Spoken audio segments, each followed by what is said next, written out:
Sur cette chaîne, j'en ai testé du matos de stream, micro, webcam, lumière, carte d'acquisition. Aujourd'hui, Elgato prend le pari de proposer tout ça avec un rapport qualité-prix hyper compétitif qui plaira donc aux créateurs de contenu ou aux streamers par exemple. Donc je vais vous présenter tout ça en testant et en vous montrant comment régler le matériel pour avoir une top qualité. Cette vidéo est sponsorisée par Elgato, ça ne m'empêchera pas de donner un avis le plus objectif possible sur le matériel et de toute façon ça va être compliqué de tricher vu que je vais tester les périphériques un par un et vous verrez bien par vous-même que la gamme Elgato Neo vaut largement son prix.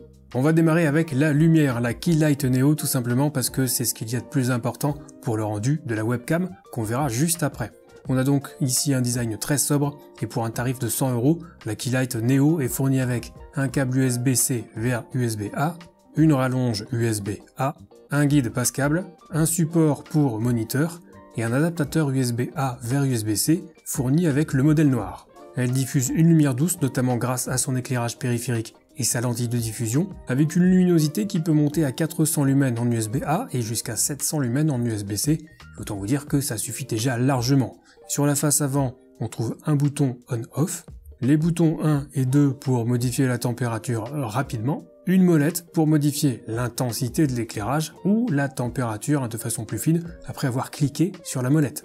Donc une lumière sobre et efficace qu'il faudra placer de façon judicieuse pour optimiser le rendu de la webcam, sachant que de base on peut la placer sur un écran, mais elle dispose aussi d'un filetage standard qui permet de la visser sur la plupart des bras et autres perches. Elgato propose d'ailleurs deux options dans sa gamme Neo, le clamp à fixer sur un bureau et le stand qui est donc un pied qu'on pourra placer où on veut et qui est aussi réglable en hauteur et qui dispose même d'un petit support pour poser un casque, c'est plutôt bien pensé. Alors l'idéal ça serait d'avoir deux Keylight pour un meilleur rendu à la cam, mais ça tombe bien parce que j'en ai une blanche et j'en ai une noire, donc je vais pouvoir optimiser leur placement en mettant une de chaque côté, avec l'une qui sera plus proche de moi et l'autre un petit peu plus éloignée, histoire de créer un chouïa de relief tout en conservant une intensité d'éclairage suffisante. Enfin notez qu'elle est pilotable en Wi-Fi avec l'application Elgato Control Center et qu'on peut également la contrôler avec un Stream Deck. On passe à la Facecam Neo qui est une webcam proposant du 1080p à 60 fps et là on passera un petit peu plus de temps sur le réglage histoire de voir si oui ou non on peut avoir un rendu qualitatif malgré son prix réduit d'environ 70 €.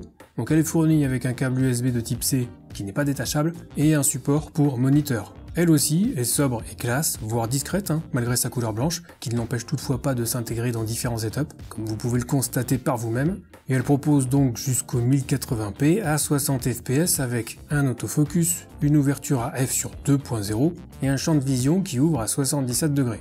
Elle a aussi un petit obturateur de confidentialité au cas où vous n'auriez pas confiance en Windows, on sait jamais. Et on va passer dans la foulée au test et au réglage.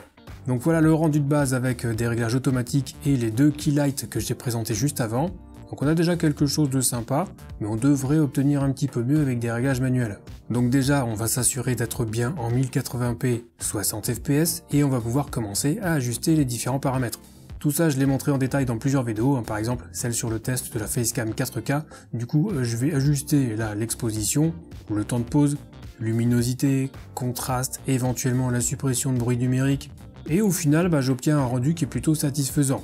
Mais en réalité, on est assez proche du rendu en automatique. Donc si en plus vous n'avez pas envie de passer du temps sur le réglage, cette webcam devient carrément plug and play. Je rappelle par ailleurs qu'elle ne coûte que 70 €. C'est plus que correct pour la qualité proposée. Enfin bref, la Facecam Neo, c'est validé. Allez, le micro maintenant avec le Wave Neo disponible en blanc comme le reste de la gamme avec une petite fantaisie possible sur la bonnette qui est disponible en 6 coloris différents si on inclut le noir de base. Son prix officiel est d'environ 100 € et il est fourni avec un câble USB-C vers USB-A d'une longueur d'1,50 m, la fameuse petite bonnette, un support de bureau, donc un pied, et un rehausseur de 10 cm. Alors lui aussi se fait remarquer par son design et on sent qu'il y a eu un effort d'uniformisation sur la gamme, et d'un point de vue des caractéristiques, on retiendra qu'on a là un micro à condensateur, à directivité cardioïde, ce qui est parfait pour le streaming, avec une réponse en fréquence qui va de 20 Hz à 20 kHz. Il dispose d'un filetage à 1/4 pouce, 5/8 ou 3/8 pour fixation sur une perche, par exemple, et un bouton mute tactile pour mettre en sourdine sur la face avant. C'est du matériel de qualité qu'on va évidemment tester et régler pour en tirer le meilleur. Et pour ça, on peut évidemment utiliser Wavelink, l'application indispensable pour une gestion simple et complète de l'audio. J'ai fait un tutoriel complet sur Wavelink, donc pour celles et ceux que ça intéresse, je vous laisse y jeter un petit coup d'œil si vous voulez plus de précision. Là, je vais aller un petit peu plus vite et alterner entre Wavelink et OBS Studio, comme si je voulais régler mon micro pour du streaming. Donc voilà comment sonne le micro, sans réglage particulier. Donc là je parle à moins d'une dizaine de centimètres du micro et j'ai baissé le gain au maximum pour avoir un son clair tout en limitant les bruits extérieurs. L'idée étant d'avoir un volume final qui est dans le milieu de la zone jaune à peu près dans le mélangeur audio d'OBS. Et pour ça, j'ai simplement ajusté le gain dans les propriétés du micro sur Wavelink avec le gain d'entrée. Je précise également que dans OBS, dans les paramètres menu audio, j'ai bien sélectionné la piste Wavelink microphone FX, ce qui permet de bénéficier des effets appliqués dans Wavelink. Mais on va essayer d'améliorer un petit peu tout ça. Donc la méthode la plus simple, c'est d'aller dans les effets sur Wavelink et d'activer Voice Focus, ce qui permet de mettre en valeur la voix avec un peu plus de clarté et tout en limitant les bruits extérieurs. Après, on peut ajouter des effets supplémentaires comme un compresseur, un égaliseur, voire un limiteur. Tout ça, j'en ai parlé dans mon tutoriel sur Wavelink, donc allez jeter un œil si vous voulez en savoir plus. Et donc alors en gros, voilà comment sonne le micro après traitement. Et pour rappel, voilà comment sonnait le micro avant le traitement. Donc on constate une petite amélioration, même si c'est vrai que le rendu de base est déjà plutôt pas mal. Enfin bref, le Wave Neo, c'est validé. Petit coup d'œil maintenant sur le Stream Deck Neo, la version spécifique à la gamme de cet accessoire qu'on ne présente plus, le Stream Deck. Donc on retrouve le design moderne de la gamme Neo et notez qu'il existe en blanc ou en noir pour l'accorder au mieux avec votre setup. Et alors pour information, le câble fourni est en USB de type C et il n'est pas détachable. Donc là on a 8 boutons sur ce modèle, 8 touches avec écran LCD auxquelles on peut ajouter les 2 zones tactiles qui permettent de passer d'une page à l'autre et la barre d'infos centrale sur laquelle on peut mettre la date et l'heure par exemple. C'est vraiment classe et ça coûte à peine plus cher qu'un Stream Deck Mini qui n'a que 6 boutons. Donc là Elgato a vraiment fait un effort sur ce modèle qui présente un bon rapport qualité-prix. Et pour configurer le Stream Deck, il suffit de télécharger l'application éponyme sur le site Elgato. C'est du plug and play encore une fois, c'est reconnu instantanément et on peut dans la foulée commencer à tout personnaliser avec des actions pour OBS, pour Windows, pour votre logiciel de montage ou carrément pour les jeux, puisqu'on peut associer des commandes ou des raccourcis aux touches du Stream Deck. Tout se fait en glisser-déposer, c'est simple, c'est intuitif. On peut aussi ajouter des plugins gratuits en passant par le marketplace Elgato. Et si vous voulez tirer le meilleur de votre Stream Deck, je vous invite à consulter le tutoriel pour les débutants que j'ai fait récemment. Ça vous permettra d'appréhender au mieux cet accessoire dont vous ne pourrez bientôt plus vous passer. Enfin en tout cas moi, j'en utilise 2 au quotidien, j'ai acheté mon premier en 2018 et je m'en sers toujours aujourd'hui pour mes streams, ou pour le boulot d'ailleurs. Enfin bref, à un tarif officiel d'une centaine d'euros, le Stream Deck Neo, c'est validé. En ce qui concerne maintenant la carte de capture, je l'ai testé avec ma console PS5 mais également avec un appareil photo, et ça a fonctionné à la perfection. Sans compter bien entendu le design qui s'accorde au reste de la gamme, il faut juste savoir qu'elle est fournie avec un simple câble USB.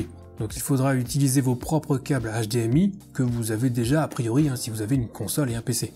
Au passage, voici les résolutions supportées avec une capture possible jusqu'en 1080p 60, c'est donc ce qu'on pourra récupérer au maximum dans OBS Studio, et un pass-through, donc l'affichage sur votre écran, jusqu'en 4K 60. Donc en gros, ça fonctionne sans problème, avec une PS5, une Xbox Series ou une Switch 2. Prix officiel environ 130 €. Et si jamais vous regardez cette vidéo à sa sortie, le Black Friday arrive. Je dis ça, je dis rien. Et la carte est sans surprise détectée dans OBS Studio, pas besoin de toucher à quoi que ce soit, ça fonctionne directement avec une source périphérique de capture vidéo. Et si vous voulez davantage de précision sur comment bien capturer sa console pour le stream, une vidéo tutoriel est là aussi disponible sur la chaîne. Eh oui, ça en fait des vidéos. Bon du coup, verdict de cette gamme Neo. Alors dites-moi ce que vous en pensez dans les commentaires, mais moi je peux vous dire d'expérience que c'est du bon matos déjà, premier point, et qu'en plus il reste abordable, et ça c'est quand même un sacré point positif aussi.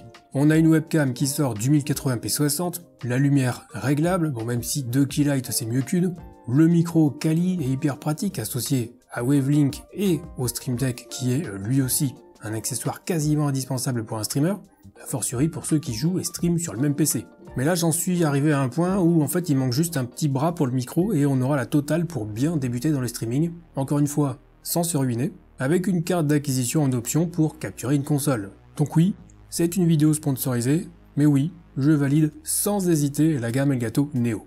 Donc là je vous laisse avec 2 des vidéos qui ont été mentionnées aujourd'hui. Si vous cherchez à exploiter au mieux votre Stream Deck fraîchement acquis, pensez à jeter un œil à ce tutoriel, ou si vous voulez configurer Wavelink, c'est par ici que ça se passe. J'ai tout prévu avec des tutoriels simples et détaillés, donc bon visionnage, nous on se retrouve très rapidement pour une prochaine vidéo et d'ici là, bon stream.